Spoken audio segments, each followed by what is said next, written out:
So welcome everybody to this CivicTechYYC meetup, the first one of 2022. My name is Jeff Zacabe. I'm one of the organizers for CivicTech in Calgary, and great to have all of you here. We have a really interesting theme today on talking about downtown Calgary and urban reinvention. And we're thrilled to have Derek Manz and Ian Gillmor with us this evening. I'll let them kind of introduce themselves as we go through our program tonight. So we'll have first a presentation from Derek, and then roll into Ian as well, and then we'll open it up for the discussion at that point there.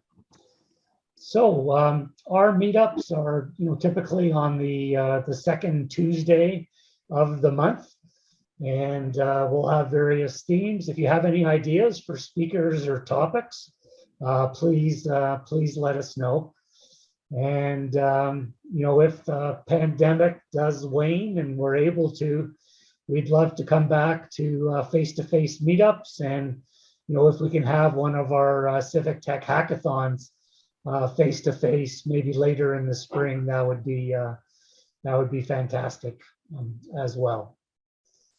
So without further ado, Derek, you can share your screen and kind of start with your presentation, but please kind of introduce yourself as well, and we'll go from there. Sure. You're seeing that, I assume? Yeah, looking good. Perfect. So thanks for the invitation to speak tonight. As Jeff said, my name is Derek Manz, and I'm one of the founders of a company called Stagehand. Stagehand is a Calgary-based technology startup. We started about 5 years ago. And obviously, so 2 of those years have been through the pandemic, which have been interesting, which I think you'll understand once you learn a little bit more about what we do. But Stagehand's is kind of a second career for me. I spent most of my career in technology through, actually started, my first job was with IBM and worked for a number of different companies. Last company I was with was called Mainline Information Systems, and we were acquired in 2015, and I left in 2016 and started Stagehand. So my wife and I are actually both engineers, and ironically, we've got 3 daughters who are very talented performing artists. And so that's really where the idea for Stagehand came about. It was about seeing just the depth of talent in the local community from an arts perspective.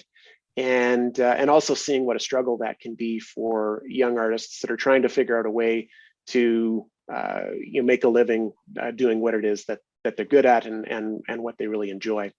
So Stagehand is gotta get on the right screen here. So what Stagehand is we are a web platform that makes it easy for anybody to be a talent booker. And in particular, we're focused on what I'd call corporate clients. So we've worked with airports, we've worked with downtown organizations and cities and large retail, coffee shops, microbreweries.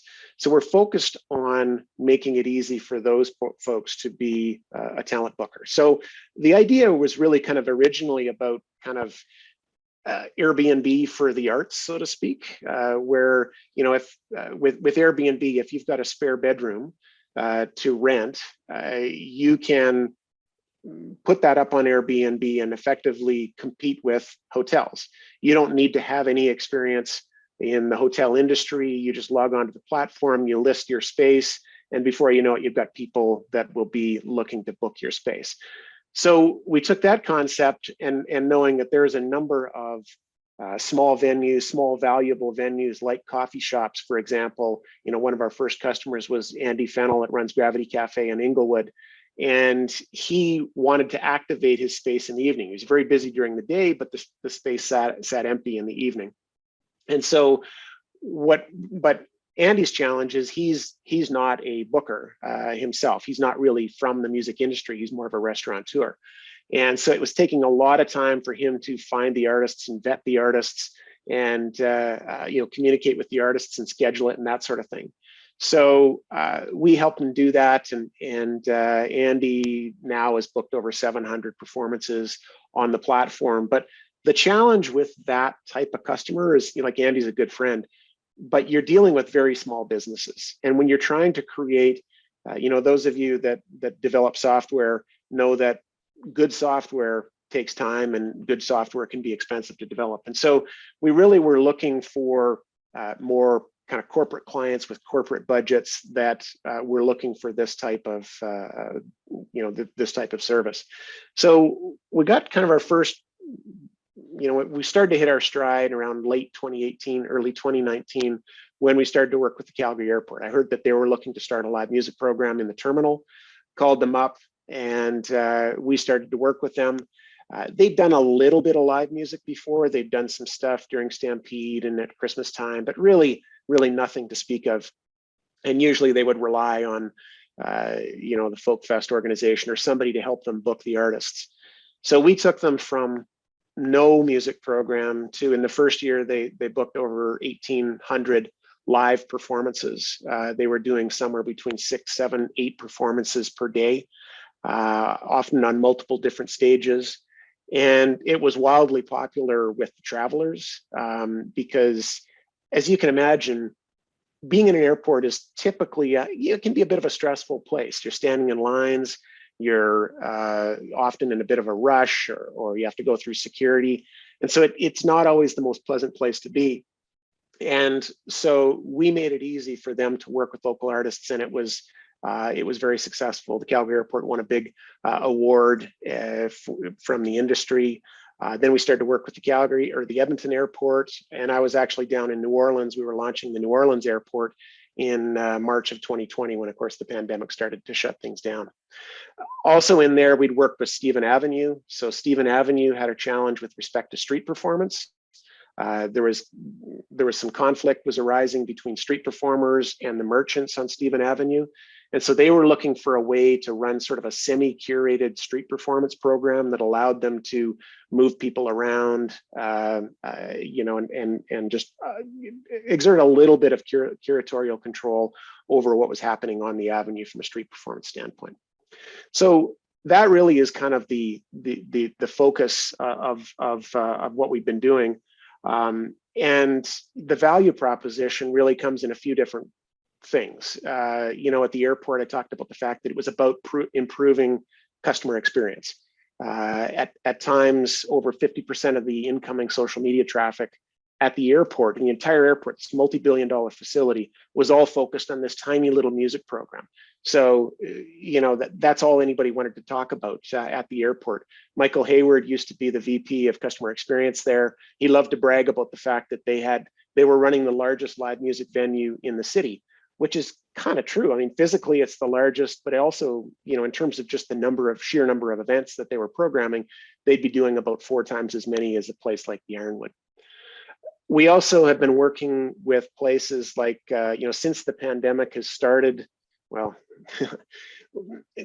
over the last year, let's say, as the pandemic has been going through its various different waves, we've started to work with cities as they look to reactivate public spaces and draw people out of isolation. And one of those is South Park in Los Angeles. South Park is the entertainment district. It's where the Staples Center is. It's just down the street from the Disney Concert Hall. And they wanted to create this a cool urban vibe in their streets. And so we helped them activate some public spaces, some public parks, by working with local artists. They were initially kind of intimidated by the process of working with the artists, because normally you might hire a booker, but they quickly found that there was so many artists that were eager to play, and they had a really strong reception from the local community. And Ellen Riotto is the executive director. This is the quote here. And one of the things that I really liked about the way she thought about this is she said that activating public spaces, they used to think about public art as murals and sculptures and installing some piece in a park that would, it might make the place a more pleasant place to be. But what they discovered is when you use a platform like Stagehand, it really makes the programming of that public space easy. And it's the programming that draws the community out and gets people mingling and creates an experience that they all can share. We've worked on Music Mile as well. Again, through the various stages of the pandemic, being outside and performing outside has been safer than performing inside. So we did a program along Music Mile where we were curating street performers at various different locations on different weekends throughout the last summer. And Meg Van Roosendaal is one of the founders of Music Mile, and she loves this idea of working with street performers. In fact, right now we're working with CMLC in the East Village, activating something they call the Hygge Hut, which is essentially a part of a public space where we're programming on the weekends to bring live music in. Obviously not over the past month or so when it's been so cold, but in previous, we'll be programming again this weekend as things warm up. So I think maybe one of the key points here around culture, and the thing that we're really trying to push, is that culture is not just about buildings. Obviously, we've all heard the news of late of what's happening with the event center or not happening with the event center. But the typical reaction for any city when you're trying to do revitalization is oftentimes you invest in buildings. We're about to spend $400 million on a cultural center with the Arts Commons. We're upgrading the Glenbow. Obviously, we've built the public library and the National Music Center. And to be clear, I'm not suggesting that any of those things are bad things. I think that those are all good projects and things that Calgary needs. But what I am arguing is that there should be a parallel strategy. And I like this quote from Tom Goodwin, who's an author. He talks about the fact that Uber is the world's largest taxi company. They don't own any vehicles. Airbnb, world's largest accommodation provider, they don't own any real estate. And so something interesting is happening here, and that really is what I think is the opportunity. Go back to this analogy with Airbnb, and what they're doing is they're providing a framework and a marketplace for spare bedrooms and vacant property, and in doing that, they've created this concept of what I'd call a virtual hotel. It's made up of physical spaces, but really they're creating this virtual hotel that if I'm going to New York to visit my daughter, I can go onto Airbnb and I can find any number of different accommodations that are not associated with a particular hotel. And I've had this conversation with Alex Sarian, that is the CEO of the Arts Commons. And we're talking about building, or what I was proposing to him is we should be pursuing a parallel strategy to build a virtual cultural center. He's very interested in this, and my argument would be that in the downtown core, there is, as we know, lots of vacancy. There are +15s, there are parks, there are lobbies for commercial buildings. There's retail centers. There are all of these places that would benefit from activation, improving customer experience, and more easily working with the local arts community. So, in fact, I had the opportunity to speak with the new director of downtown revitalization yesterday, Tom Mailer, about this idea of creating sort of a virtual cultural center as part of the downtown core.